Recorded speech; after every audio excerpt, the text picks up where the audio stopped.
साथियों, इस नए संसद भवन में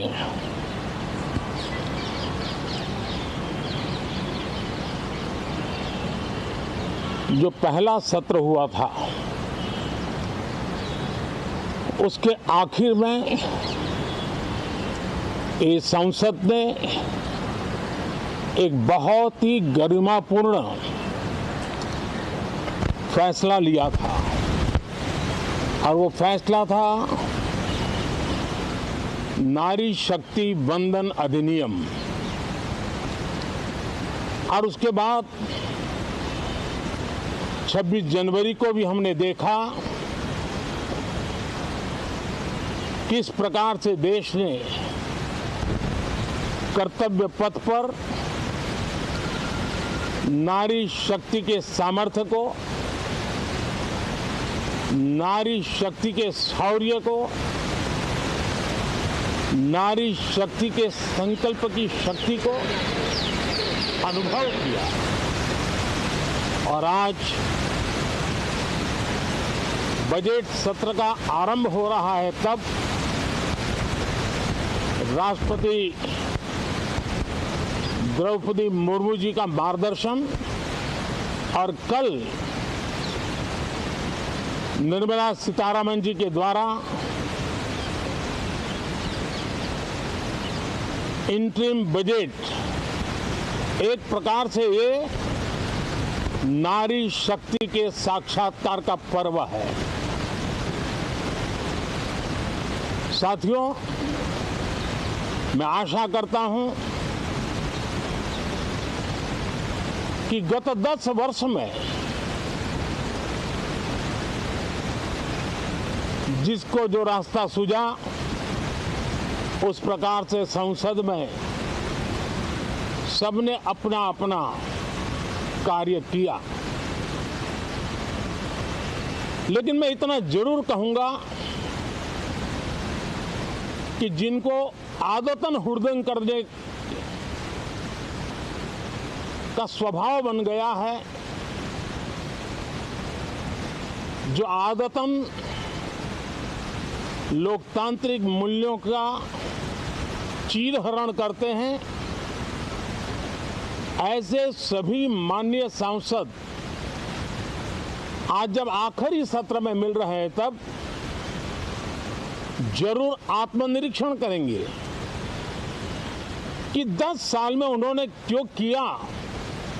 अपने संसदीय क्षेत्र में भी 100 लोगों को पूछ ले, किसी को याद नहीं होगा,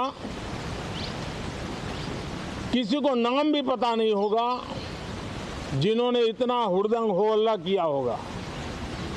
लेकिन विरोध का स्वर तीखा क्यों ना हो, आलोचना तीखी से तीखी क्यों ना हो, लेकिन जिसने सदन में उत्तम विचारों से सदन को लाभान्वित किया होगा, उनको बहुत बड़ा वर्ग आज भी याद करता होगा। आने वाले दिनों में भी जब सदन की चर्चाएं कोई देखेगा, तो उनका एक एक शब्द इतिहास की तवारीख बन करके उजागर होगा। और इसलिए जिन्होंने भले विरोध का किया होगा, लेकिन बुद्धि प्रतिभा का दर्शन कराया होगा, देश के सामान्य मानवी के हितों का कंसर्न दिखाया होगा, हमारे खिलाफ तीखे से तीखी प्रतिक्रिया की होगी, उसके बावजूद भी मैं अवश्य मानता हूं कि देश का एक बहुत बड़ा वर्ग, लोकतंत्र प्रेमी सभी लोग इस व्यवहार की सराहना करते होंगे। लेकिन जिन्होंने सिर्फ और सिर्फ नकारात्मकता, हुड़दंग, शरारतपूर्ण व्यवहार ये जो किया होगा, उनको शायद ही कोई याद करे। लेकिन अब ये बजट सत्र अवसर है, पश्चाताप का भी अवसर है। कुछ अच्छे फुटप्रिंट छोड़ने का भी अवसर है। तो मैं ऐसे सभी माननीय सांसदों से आग्रह करूंगा कि आप इस अवसर को जाने मत दीजिए, उत्तम से उत्तम परफॉर्म कीजिए, देश हित में उत्तम से उत्तम अपने विचारों का लाभ सदन को दें और देश को भी उत्साह और उमंग से भर दें। मुझे विश्वास है, आप तो जानते ही हैं